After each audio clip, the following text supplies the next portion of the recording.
C'est un pôle qui pense à l'humain, qui repense les choses faites pour l'humain, pour la société et pour l'environnement.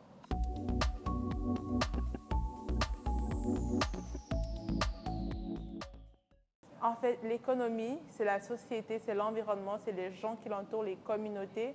Et comment est-ce qu'on repense les politiques, comment est-ce qu'on repense les pratiques, comment est-ce qu'on repense les actions qui vont impacter directement l'humain.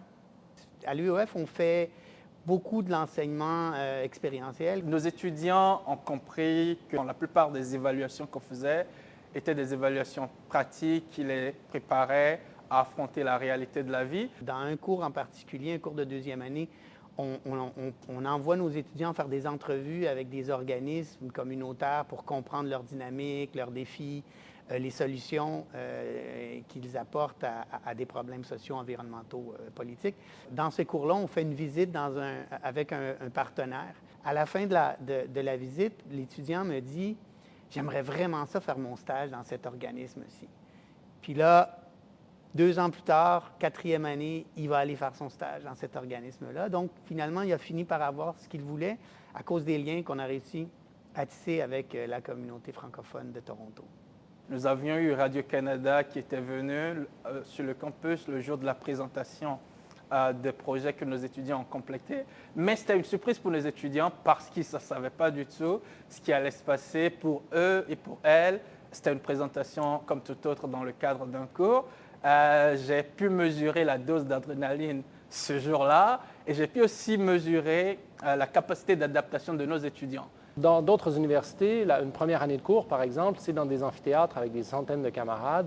Les étudiants n'ont pas l'opportunité de vraiment avoir des contacts privilégiés avec les professeurs. Ici, c'est complètement le contraire. On connaît tous les étudiants dès la fin de la première année.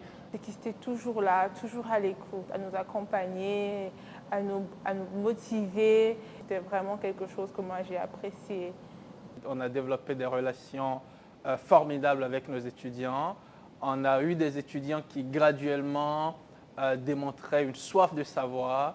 La progression qu'on voit dans la réflexion de ces étudiants de première année jusqu'à la 4e année, notamment quand on regarde leurs écrits, ce qu'ils ont réfléchi, ce qu'ils ont créé, c'est assez impressionnant. On veut former des agents de changement, des gens qui vont contribuer à résoudre des problèmes sociaux, économiques, environnementaux. Et puis, je suis certain que c'est ça qu'ils vont faire dans les prochaines années.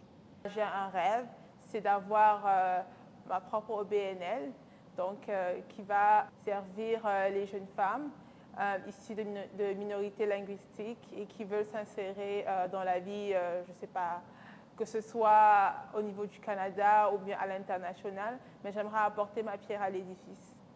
On est arrivé à créer un écosystème, un environnement avec ces étudiants qui me garantit et qui me rend certain d'une contribution significative de ces étudiants à ce qui va être le monde de demain et dans les organisations pour lesquelles ils ou elles vont travailler dans le futur.